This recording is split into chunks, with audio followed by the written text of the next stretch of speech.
Hey guys, welcome back to the channel. It's Eric here from E&M Guns. I had a conversation with my cousin who lives in Missouri that transplanted from California about gun registration and gun licensing.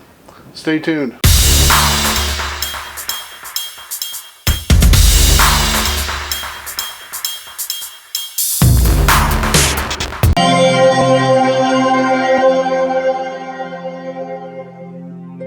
In some states in the U.S., anyone who wants to buy a gun is required to obtain a permit or license before they make their purchase.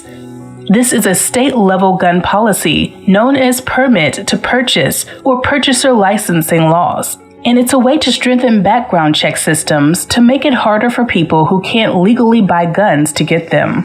Permit to purchase laws are often overlooked and misunderstood. So, we'll break them down piece by piece, looking at what they are, how they work, and why they are uniquely effective in preventing gun violence. But before we go into detail on all of that, it's important to highlight that permit to purchase laws are not concealed carry permits or an alternative to background check laws. So, what's the difference between permit to purchase and concealed carry permits? Concealed carry permits are licenses to carry guns in public that are hidden away from view, for example, in a bag or tucked into a waistband. Permit to purchase laws, on the other hand, regulate how people can buy firearms.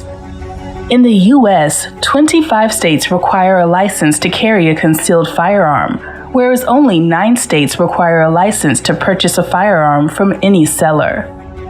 Also, it's important to point out that permit to purchase laws are not an alternative to background check laws, which were. So I'm curious why license to purchase firearms is not an alternative to background checks.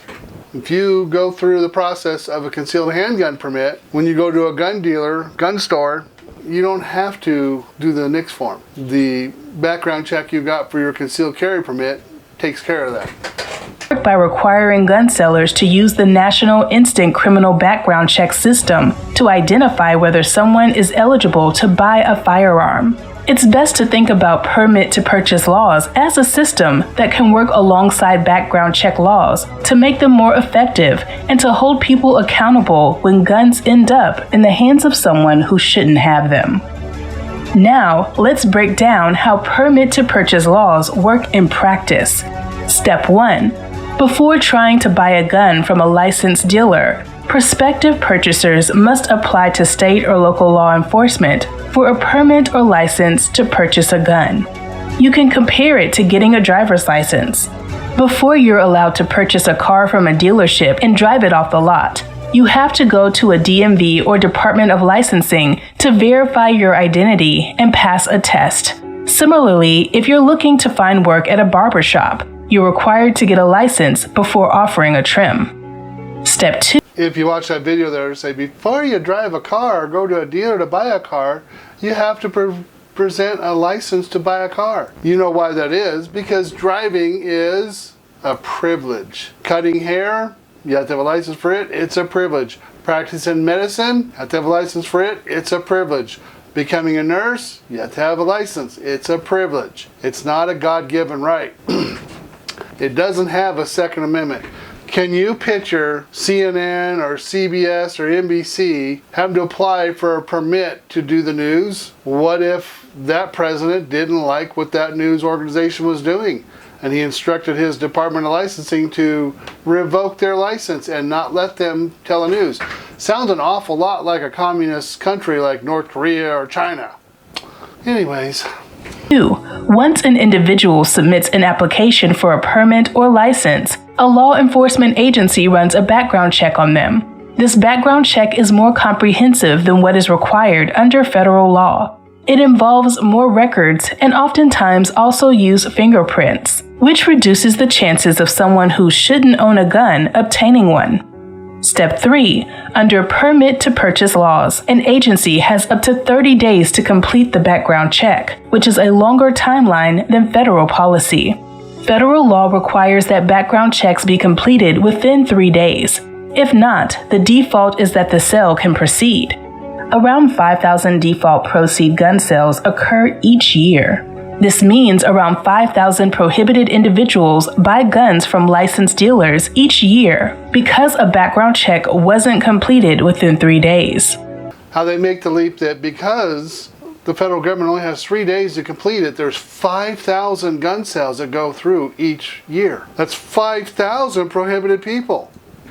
How do you know that's 5,000 prohibited people? For example, my son just bought an AK-47. I showed a short video we were bidding on, Warsaw 10 UF Underfold AK-47. His background check took 3 days. I looked up on our Idaho repository, which gives, you can look up people's criminal background, or if they have, a criminal background or have charges on them. There was another gentleman with a similar name as his that did have burglary and some other stuff going on. I can see why maybe the NICS system took the 3 days it took. Doesn't mean he was prohibited. I knew he wasn't, but it doesn't mean that 5,000 people that aren't supposed to have guns get guns because it takes them longer than 3 days. That's a huge leap, and it's untruthful.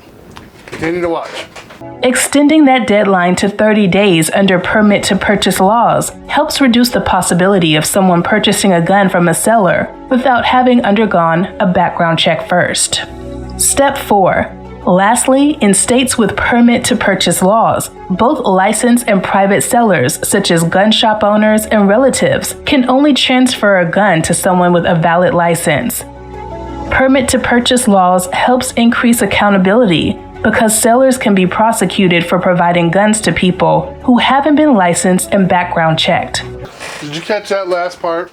So in states that have a license to purchase, you can only transfer a weapon, your own private collection, if the other person has a permit to purchase or a license to purchase. It's another way of that universal background check. It's a side note. Of course, nowadays with Dettelbach's ATF, I don't know that I would sell a gun for fear they would be knocking on my door at 6 a.m.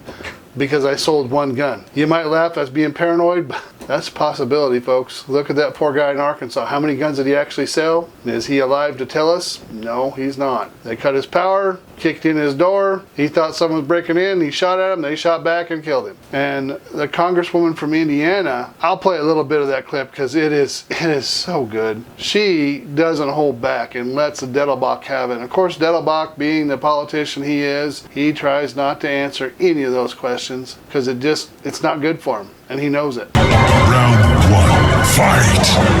Thank you, Director Dittelbach. I wanted to follow up on something that Representative Massey was asking you about January 6th pipe bomb investigations. It's over 3 years since it happened. What are you still investigating?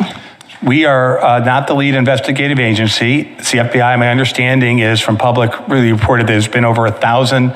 It's like you have a roadmap and FBI not to answer questions. Everyone came here and every question we ask, everything under investigation. It's very clever. You guys brilliant not to answer Congress because everything under investigation, and then when investigation ends, statute of limitation and over, no one gets punished and you continue with this. And this has happened all the time. It seems like your agency should do better than that, investigate something over 3 years. It seems like you should get to some conclusion. But my question is, related to these changes under your rule and definition, what is engage in business rule. Do you think criminals that want to do something criminal are going to read your 500 pages of definitions? Are they going to read your 500 pages of definition explanations?